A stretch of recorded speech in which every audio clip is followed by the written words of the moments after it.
Hello everyone, once again I would like to welcome all of you on our platform Let's Dream Together। आज के इस session में मैं आप सभी के साथ अपनी जो है स्ट्रेटेजी शेयर करूंगी।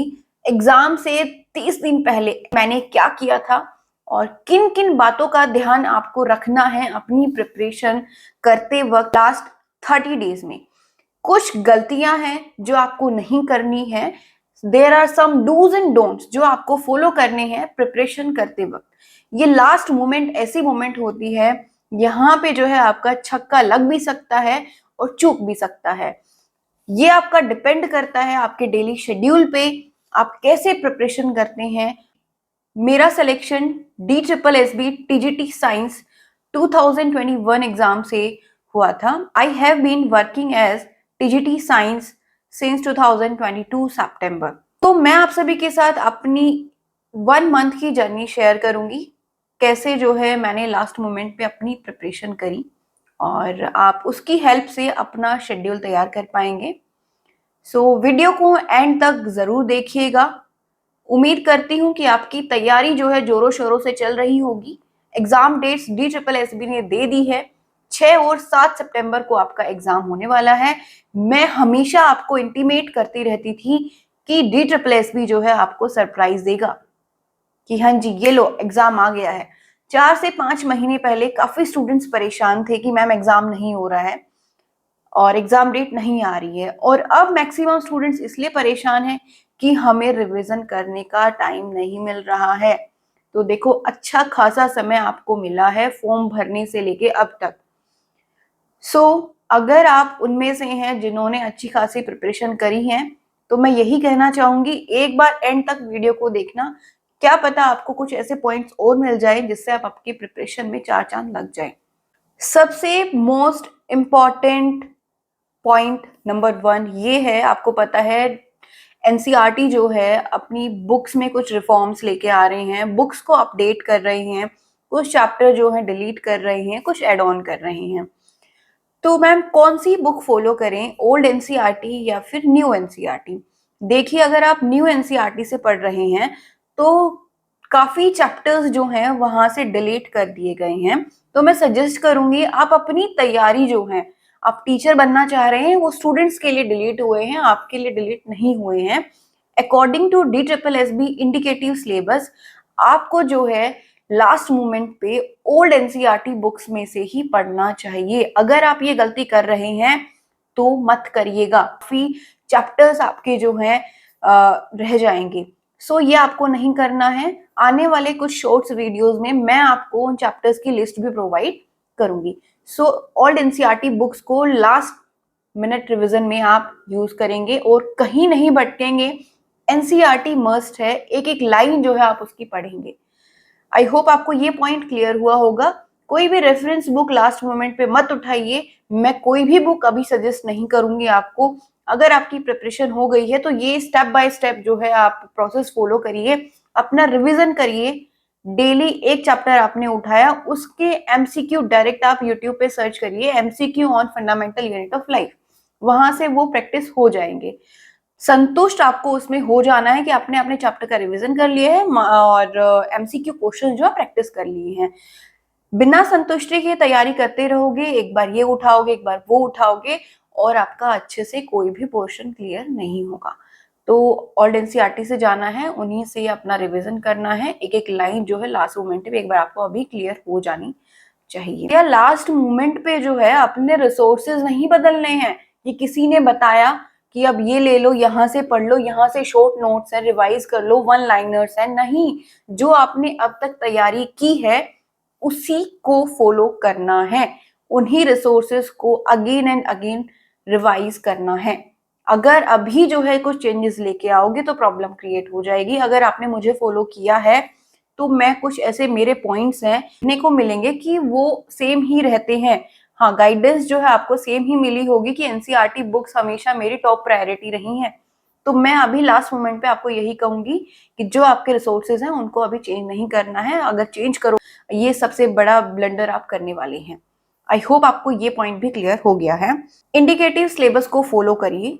लास्ट मोमेंट पे इसके अलावा कहीं मत जाइए।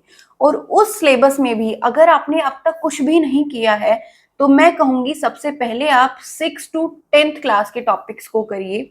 उसके बाद 11th-12th में से आप बायोलॉजी के टॉपिक्स को करिए जो 9th-10th स्टैंडर्ड के अकॉर्डिंग है। इसके अलावा जो टॉपिक्स ग्रेजुएशन लेवल के हैं उनको अभी छेड़ने का समय नहीं बचा है। तैयारी करोगे, उसको पढ़ने की कोशिश करोगे तो जो पढ़ा है वो भी भूल जाओगे। आई होप आपको ये पॉइंट भी क्लियर हुआ होगा। मैक्सिमम स्टूडेंट्स का डाउट है कि मैम वेटेज क्या रहती है और सीक्वेंस क्या रहती है साइंस में, फिजिक्स, केमिस्ट्री, बायोलॉजी की। तो एग्जाम में पेपर 1 के बाद आपका पेपर 2 ओपन होता है और उसमें जो सीक्वेंस रहती है सबसे पहले फिजिक्स देते हैं, फिर केमिस्ट्री के क्वेश्चंस आते हैं, फिर बायोलॉजी के आते हैं, लास्ट में पेडागोजी के कुछ क्वेश्चंस आते हैं। तो ये सीक्वेंस रहती है और ये सीक्वेंस कुछ सोच समझ के ही बनाई गई है।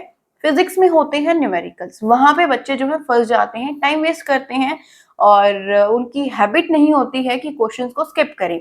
तो जितने क्वेश्चंस आपसे हो पा रहे हैं फर्स्ट एंड सेकंड राउंड में उनको ही सोल्व करिए। तीसरी बार वहां पे टाइम वेस्ट मत करिए। आता है तो आता है, नहीं आता है तो नहीं आता है।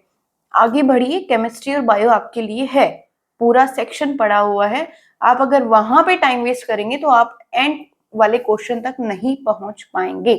आई होप आपको ये पॉइंट भी क्लियर हो गया होगा, तो ये गलती नहीं करनी है। बात करें अब हम वेटेज क्या रहती है, तो पिछले कुछ सालों के प्रीवियस ईयर क्वेश्चन पेपर को एनालाइज करने के बाद है कि बायोलॉजी का पोर्शन जो है उसमें ज्यादा क्वेश्चन आते हैं, 6 से 7 क्वेश्चन जो ज्यादा होते हैं compare to physics and chemistry. तो लास्ट 2021 में जब एग्जाम हुआ था तो अप्रोक्स 34 क्वेश्चन जो है बायोलॉजी के आए थे, 28 question physics and approx 28 question chemistry and 10 question जो है आपको पता ही है पेडागोजी के आते हैं। सो आपको सीक्वेंस और वेटेज क्लियर हो गई है, तो इसके अकॉर्डिंग ही आपको वहां पे ऑन द स्पॉट अपना डिसीजन लेना है। डिसीजन मेकिंग स्किल जो है पेपर को अटेम्प्ट करते वक्त काफी अच्छी होनी चाहिए। ईगो पे क्वेश्चन को नहीं लेना है या फिर घबराना नहीं है अगर पहला ही क्वेश्चन आपको नहीं आया है। हो सकता है स्टार्टिंग में डिफिकल्ट क्वेश्चंस इसीलिए दिए गए हों कि आपका माइंडसेट जो है थोड़ा डगमगाए, बट आपको बिल्कुल भी डरना या घबराना नहीं है। आगे बढ़िए और आगे क्वेश्चन जो है आपको आपके हिसाब के देखने को मिलेंगे। उसके बाद नेक्स्ट पॉइंट क्या है कि मैम क्या सच में एक बार जिस सेक्शन को हम सबमिट कर देते हैं क्या हम उस पर दोबारा नहीं जा पाते हैं? तो हाँ जी, आपने ये बिल्कुल सही सुना है। अगर आपने एक सेक्शन को 20 मार्क का एक सेक्शन होता है उसको अगर सबमिट कर दिया है तो आप उसमें दोबारा ना उसको ओपन कर पाएंगे, वो सबमिट हो चुका है।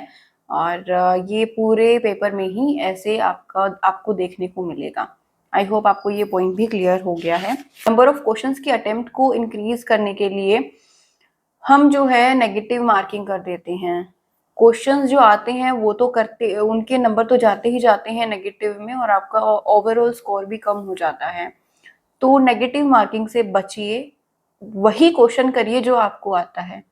मैक्सिमम क्वेश्चंस अटेम्प्ट करने की कोशिश मत करिए। अगर आप पेपर 1 एंड पेपर 2 दोनों पेपर में 70% क्वेश्चन अटेम्प्ट कर पा रहे हैं और आपको 100% खुद पर विश्वास है कि हाँ मैंने ये सही अटेम्प्ट किए हैं, तो मैं यही सजेस्ट करना चाहूंगी कि नेगेटिव मार्किंग उसके बाद मत करिए। तुक्के नहीं मारने हैं, ठीक है? तुक्के कभी नहीं लगते हैं। ऐसा कभी आपने नहीं देखा होगा कि तुक्के मार के जो है सिलेक्शन किसी का हुआ हो। आई होप आपको ये पॉइंट क्लियर हो गया है। क्वेश्चन आ रहा है कि मैम अगर पेपर आउट ऑफ सिलेबस आ गया तो क्या करेंगे? तो देखो हमारा तो काम यही है कि जो हमारी रणभूमि है उसमें हम अच्छे से प्रिपरेशन करके जाएं, तैयारी करके जाएं, जोरों शोरों से करके जाएं। और अगर ऐसा होता है कि वहां पे कुछ आपके अगेंस्ट हो जाता है और कुछ नया आ जाता है जिसकी आपने प्रैक्टिस की ही नहीं है, तो ऐसा सबके साथ ही होगा, आप अकेले नहीं होंगे। तो अभी 1 महीने के लिए विश्वास रखिए कि डीएसएसबी जो है आपको इंडिकेटिव सिलेबस के बेस पे ही क्वेश्चन पेपर देगा आपको और आप क्वेश्चंस को कर पाएंगे। तो जो आउट ऑफ सिलेबस है वो सबके लिए ही होने वाला है, आप अकेले नहीं होंगे। So be ready for your exam. Out of syllabus वाले क्वेश्चंस जो है नेगेटिव मार्किंग बढ़ाने के लिए ही होते हैं, उनको आप अवॉइड करेंगे तो आपका सिलेक्शन जरूर हो जाएगा। नेगेटिव मार्किंग से बचिए। आपकी डिमांड पे जो है डेली टारगेट्स मैं कुछ तैयार कर रही हूँ। सिर्फ वही नहीं पढ़ना है, हाँ साइंस में आप वही पढ़ सकते हैं। उसके अलावा आप अपने शेड्यूल के अकॉर्डिंग कुछ ऐड ऑन करना चाहते हैं तो कर सकते हैं। और जो ये आपका डेली टारगेट है आज से ही शुरू हो चुका है हमारे टेलीग्राम चैनल पर। वहाँ पे जो है आपको डेली कुछ टारगेट्स मिलेंगे जो आपको करने ही करने हैं। और अगर वो आप कर लेते हैं तो एंड मोमेंट पे आपका अच्छा खासा स्कोर जो है बढ़ने के चांसेस हो जाएंगे। मैं उम्मीद करती हूँ आपने ये वीडियो यहाँ तक देखी होगी। और इसके बाद मैं जल्द ही शॉर्ट्स के फॉर्म में आपको बायोलॉजी, केमिस्ट्री, फिजिक्स सारे इंपॉर्टेंट चैप्टर्स बताऊंगी। आप मेक श्योर करें कि आपकी बुक में वो चैप्टर्स हों, नहीं है तो उनको ज़रूर पढ़िए। लास्ट मोमेंट पे पेपर 1 को जो है टाइम आप कम देंगे तो अच्छा रहेगा। पेपर 2 में नंबर बढ़ने के चांसेस ज़्यादा रहते हैं। और अभी रिसेंटली जो एग्जाम हुए हैं जुलाई में, अभी जो पेपर हुए हैं कंडक्ट की आंसर की जो है ऑलरेडी रिलीज हो चुकी है और वो काफ़ी टेलीग्राम चैनल्स पे सर्कुलेट भी हो रहे हैं। तो आप उन्हें जो है ज़रूर सॉल्व करके जाएं, स्पेशली मैथ्स और रीजनिंग के लिए। इंग्लिश, हिंदी और रीजनिंग जो है काफ़ी ईजी आ रहे हैं, ईजी लेवल बता रहे हैं सब।